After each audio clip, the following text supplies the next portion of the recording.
ওম শান্তি। মহাশিবরাত্রির উদযাপনের প্রাক্কালে সবাইকে শুভেচ্ছা জানাই, নমস্কার জানাই। মহাশিবরাত্রির জাগরণ আমরা খুব মহা আনন্দে সারা ভারতবর্ষব্যাপী মহাশিবরাত্রি পালন করি। এই শিবরাত্রি মহাশিবরাত্রি কেন, বা শিব বাবা নামের সাথে রাত্রি যোগ করা হয়েছে কেন, তার প্রকৃত অর্থ কি আমরা জানি? আর জাগরণ বা কি? আজকে আমরা এই ভিডিওতে এই সমস্ত কিছুর উত্তর জানব আর জেনে নেব কিভাবে পালন করলে আমরা মহাশিবের রাত্রি উদযাপনও করতে পারবো আর মহাশিবের আমরা বরদানও প্রাপ্ত করতে পারবো। তো শিব বাবার বরদান, আশীর্বাদ এবং সান্নিধ্য পেতে আমাদেরকে কি করতে হবে চলুন আমরা জানি। শিব শব্দের অর্থ কি জানেন কি? শিব শব্দ সংস্কৃত ধাতু শি থেকে এসেছে, যার অর্থ কল্যাণ করা, মঙ্গল করা। মূল অর্থ হলো শিব মানে কল্যাণময়, মঙ্গলকারী, শুভ, পবিত্র। আধ্যাত্মিক অর্থে শিব মানে অশুভের অবসান, অন্ধকারের আলোর প্রজ্বলন, অজ্ঞানতা থেকে জ্ঞানের উত্তরণ। অর্থাৎ যে চেতনায় শান্তি, পবিত্রতা ও মঙ্গল আছে সেই অবস্থাই হলো শিব। তাই তো শিব শিব বলে লোকে অনেক সময় উচ্চারণ করে। শিব পুরাণ ও শাস্ত্রে কি বলছে? বর্ণগতভাবে শিব পুরাণ অনুসারে শিব তিনটি বর্ণের সমষ্টি। স নিত্য সুখ ও আনন্দের প্রতীক, ই পুরুষ বা আত্মা, ব অমৃত শক্তি। তিনি সৃষ্টির বিনাশকারী নন, বরং পুনরায় বা অশুভের বিনাশ করে নতুন ও শুভ সৃষ্টির পথ প্রশস্ত করেন। যাকে বলা হয় শিব মানেই পরম কল্যাণ, যা মানুষের ভেতর থেকে অন্ধকার দূর করে অজ্ঞানের আলোকে মুছে ফেলে জ্ঞানের আলো জ্বালায়, তাকে স্থায়ী সুখ প্রদান করে। তবেই তার জীবন সুখ শান্তিতে ভরে যায়। জাগরণ বা কি? বাবা এখানে রাত জাগার কথা কি বলেছেন? সাধারণ অর্থে আমরা জাগরণ বলতে কি বুঝি? অর্থাৎ সেলফ রিয়ালাইজেশন, আত্মস্মৃতির জাগরণ। আমি শরীর নই, আমি যে পরম সত্তা, আমি যে চৈতন্য, আমি যে চেতনা, এই সত্যের কথা আমরা যখন জানতে পারি তখনই তো আমাদের আসল জাগরণ হয়। বিবেকের জাগরণ আমরা কথায় কথায় বলি তার বিবেক বুদ্ধি একদম ভ্রষ্ট হয়ে গেছে, অর্থাৎ জাগ্রত অবস্থায় নেই, তাই সে বিভিন্ন বিকারে আসক্ত হয়। আর তারই জাগরণ ঘটান পরমাত্মা, পরম পিতা শিব। আমাদের যা কিছু বিকার আছে তাকে ভস্মীভূত করে আমাদের মধ্যে বিবেকের জাগরণ ঘটান। সময় সম্পর্কে আমাদেরকে সতর্ক করেন। আমাদের বর্তমান যুগ কলিযুগের এই অন্তিম সময়, এই সময় হলো ঘোর অন্ধকারের যুগ। আপনি দেখুন ছোট থেকে বড় সবাই যেন কোথায় হারিয়ে যাচ্ছে। তাদের সময় সম্পর্কে চেতনা নেই, বিবেক জাগ্রত নেই, খাওয়া দাওয়ার প্রতি তাদের কোনো অ্যাটেনশন নেই। সব কিছুতে যেন একটা অজ্ঞানতা অবস্থান করছে। তাই তো পরমাত্মা শিব এসে আমাদেরকে জাগ্রত করছেন, বলছেন এই সময় একদিকে যেমন অন্ধকার, তেমনি অপর দিকে আলোর প্রকাশ আসছে। তাই এই রাত্রিকালে এই কলিযুগী অন্ধকারেই স্বয়ং শিবের আবির্ভাব হয়। তাই তো বাবা বলছেন, আমি জাগরণ ঘটাতে এসেছি। আত্মপরিচয়ের জাগরণ যখনই আমাদের মধ্যে হবে, তখন আমরা জানতে পারবো এই শরীরটা আমাদের বিনাশী, আমাদের কোনো কিছুই স্থায়ী নয়, এই যুগটাও বিনাশ হবে। তাই আমি চৈতন্য শক্তি, আমি ক্ষণস্থায়ী নই, আমি চিরন্তর, আমি অমর আত্মা। ফলে আমাদের জীবনে যত অহংকার, তুলনামূলক বা বিকার থাকে, তখন ধীরে ধীরে তা পরিবর্তিত হয়, মানসিক জাগরণও ঘটে। যত দুর্বলতা, যত চিন্তা, যত আসক্তি, যত ভেতরে আকাঙ্ক্ষা, কামনা, বাসনা সব মুছে যায়, আর পরিবর্তে সত্যিকারেই জ্ঞানের জাগরণ হয়। একেই বলা হয় আধ্যাত্মিক জাগরণ। আমরা যদি নিজেকে জেনে যাই, আমার উৎস কোথায়, আমার গন্তব্য কোথায়, আমার জীবনে এত অশান্তি কেন, কেন আমরা এত কিছু করেও শান্তি লাভ করতে পারি না, কেন আমরা সুখী হই না, সব উত্তর এই আধ্যাত্মিক জাগরণের মধ্যে তার পাওয়া যায়। মহাশিবরাত্রি বলা হয় কেন এই শিবরাত্রিকে? এর উত্তর কিন্তু অনেকে অন্যভাবে দিয়েছেন। আমরা কিন্তু জেনে নেব এর আধ্যাত্মিক অর্থ কি আছে। তার আগে জানি কেন বলা হয় না। আমরা প্রায় সারা বছর সোমবারটিকে শিবের বার বলে জানি, তাই না? এবং শ্রাবণ মাসে বিশেষ শিবের বার পালন করা হয়। তারপরেও এই তিথিতে অর্থাৎ ফেব্রুয়ারি মার্চ মাসে অর্থাৎ ফাল্গুন মাসে এই চতুর্দশী তিথিতে শিবরাত্রি বিশেষ রূপে পালন করা হয়, কারণ এটা সবচেয়ে বেশি গুরুত্বপূর্ণ এবং শক্তিশালী তিথি রূপে মানা হয়, তাই পালন করা হয়। তাই এটি স্পেশাল হওয়ার জন্য এর নাম মহাশিবরাত্রি। এর ফলে আমাদের বিজ্ঞান ও যোগশাস্ত্র অনেক কিছু বলে। প্রাকৃতিক শক্তির জাগরণ হয়।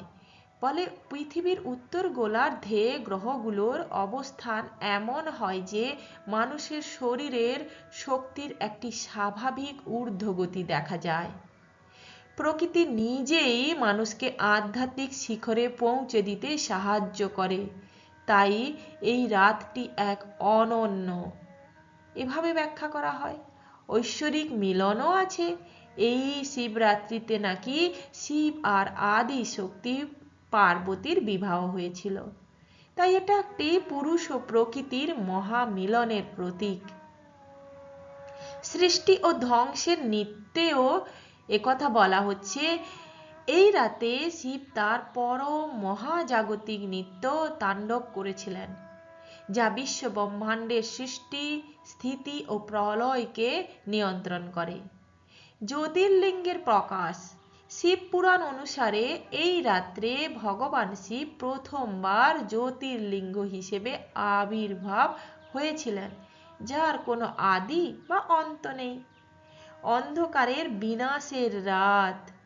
আধ্যাত্মিকভাবে আমরা এটা মেনে নেব বা বিজ্ঞানসম্মতভাবেও যদি আমরা ভাবি, এই অজ্ঞানতার রাত্রে স্বয়ং শিব প্রকাশ রূপে এসে আমাদের জ্ঞানের আলো জ্বালান। এটি একটি মোক্ষম এবং মহাসময় হিসেবে মানা হয়। তিনি বলেন যে ঈশ্বরীয় নেশায় তোমরা মত্ত হও আর তোমাদের জাগরণ ঘটাও। শিবরাত্রিতে জাগরণ মানে কি? শুধুই রাত্রি জাগা নয়, চেতনার জাগরণ। চোখ খোলা থাকতে আমরা তো অন্ধের মতো জীবন কাটাই, তাই না? যাকে মহাভারতে ধৃতরাষ্ট্র অন্ধ ছিল, তো সেইভাবে আমরা আছি তো এই পৃথিবীতে। সব অন্যায়কে যেন আমরা চোখ বন্ধ করে দেখছি, সব বুঝতে পারছি। তাই বলছেন বাবা, তোমাদের জাগরণ ঘটাও, চেতনাকে জাগাও, প্রকৃত জাগরণ তখনই হয় যখন তোমার আত্মপরিচয় তুমি জানতে পারো। তোমার আত্মপরিচয় কি? তুমি শান্ত, পবিত্র এবং জ্ঞানী। বিশ্ব কল্যাণের জন্য তুমি জেগে ওঠো। তুমি নিজে জানলে হবে না, পৃথিবীর এই রকম সব অন্ধকারচ্ছন্ন আত্মাদেরকেও জাগাও। লোকের কল্যাণ করো, প্রকৃতির কল্যাণ করো, তবেই তুমি বিশ্ব কল্যাণকারী হবে। শিবরাত্রির জাগরণ পালনের সঠিক নিয়মবিধি কি?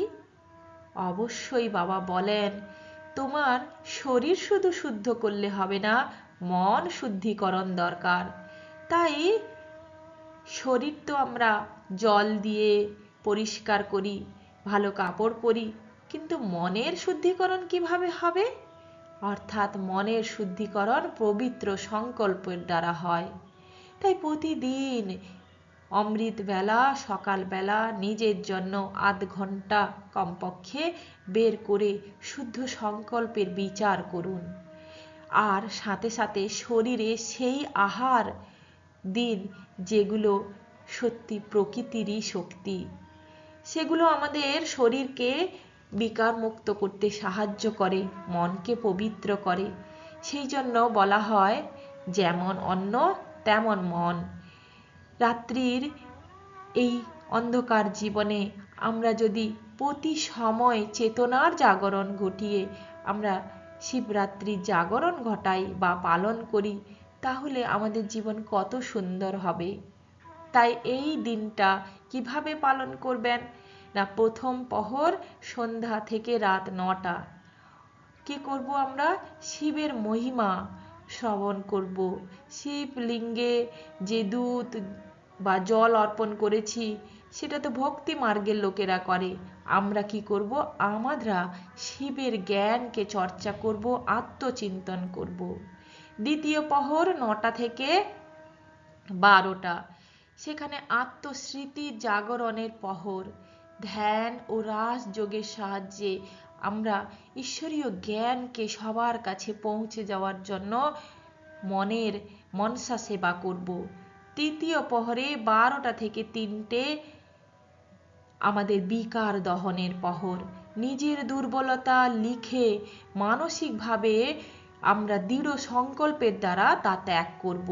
নীরবতা ও গভীর ধ্যানের দ্বারা আমরা বিকারকে দহন করব। আর চতুর্থ প্রহর বিকাল 3টা থেকে ভোর একদম 5টা পর্যন্ত নতুন চেতনার সূচনা করব।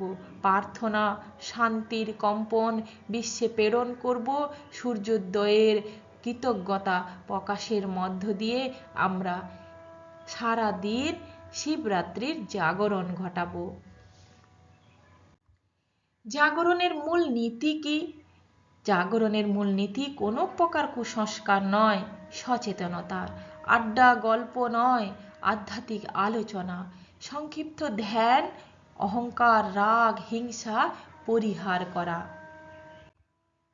আধ্যাত্মিকভাবে জাগরণের প্রকৃত অর্থ কিন্তু আমরা ইতিমধ্যে একটু একটু করে জেনে নিয়েছি।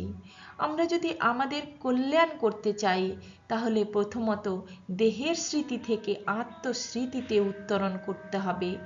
দেহের স্মৃতি মানে আমি শরীর, আমার এই নাম, আমার এই বংশ পরিচয়, এখান থেকে বেরিয়ে আমি চেতনা, আমি সুখ শান্তির প্রতীক, আমি স্বরূপ, আমি ঈশ্বরের সন্তান। ফলে আমাদের আত্মসম্মানও বাড়বে, আমাদের সহজ সম্পর্ক তৈরি হবে। কোনো নেতিবাচক চিন্তা নয়, সর্বদা ইতিবাচক চিন্তার মধ্য দিয়ে সব সময় আশীর্বাদ ও কৃতজ্ঞতার ভাবনা নিয়ে আমাদেরকে সবার সাথে কাজ করতে হবে, থাকতে হবে, অনুভূতি বদলাতে হবে। ভয় থেকে নির্ভয়তার দিকে আমাদের এগিয়ে চলতে হবে।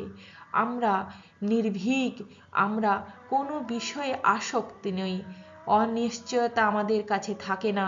আমরা ঈশ্বরের সন্তান, নিশ্চয় বুদ্ধি হয়ে আমরা এই কাজ করব। অশান্তি থেকে পরম শান্তির দিকে আমরা যাত্রা করব। তবেই না আমাদের জাগরণ হবে। বাইরে কোনো জাগরণ নয়, ভেতরের নীরবতা খুঁজে পাওয়াই হলো প্রকৃত জাগরণ। মনোবিজ্ঞানও এ বিষয়ে অনেক সুন্দর ব্যাখ্যা দেন। মনোবিজ্ঞান বলে আমাদের মনের যে 3টে স্তর আছে, এই পাশের ছবিটা দেখুন, জলের ভেতরে একদম বরফের চাই, এটাই হলো আমাদের অবচেতন মন। এই অবচেতন মনে আমরা দীর্ঘদিন ধরে অনেক আবর্জনা জমা করে রেখেছি, তাকে তুলে আনতে হবে এবং সেগুলো ধুয়ে মুছে সাফ করে সেখানে ঈশ্বরীয় জ্ঞান আর আত্মজ্ঞান প্রতিষ্ঠা করতে হবে। ফলে আমাদের যত ইমোশনাল টক্সিকগুলো রয়েছে সেগুলো ডিটক্সিফিকেশান হবে, অর্থাৎ সেগুলো দূর হবে। আমাদের মধ্যে সেলফ অ্যাওয়ারনেস, আত্মসচেতনতা বৃদ্ধি পাবে, আমরা সকল কাজে মনোযোগ দিতে পারবো।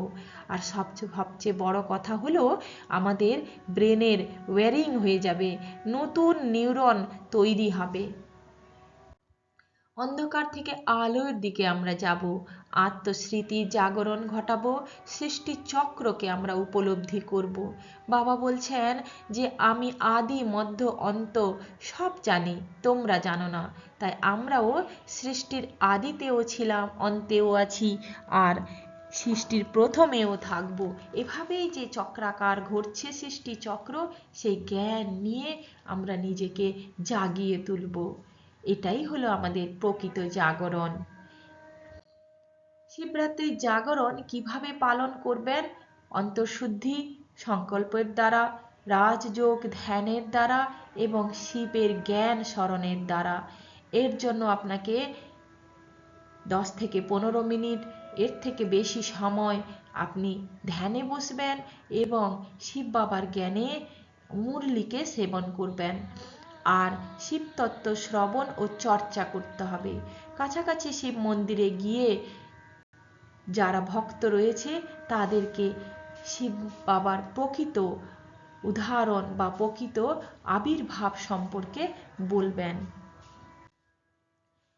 ভজন ও স্মৃতি গানও আমরা করতে পারি, শিব বাবার গান, শিব বাবার মন্ত্র, আর আমাদের জীবনকে আমরা সুন্দর করতে পারি। সেবা ও শুভ কামনার দ্বারা আমরা সকলের সুখ শান্তির কামনা করতে পারি, এটাই হলো আমাদের মানসিক সেবা। এইভাবে আমরা 4 প্রহর যুক্ত হয়ে 4 প্রহরে আমরা আত্মজ্ঞান, অজ্ঞানতা, বিকার দহন, নতুন চেতনার সূচনার মধ্য দিয়ে আমরা শিবরাত্রি পালন করতে পারি। এইভাবে অন্ধকার নয়, আলোর বিন্দুর স্মরণই হলো শিবরাত্রির প্রকৃত জাগরণ। সবাই নিজেদের জাগরণ ঘটান। ওম শান্তি।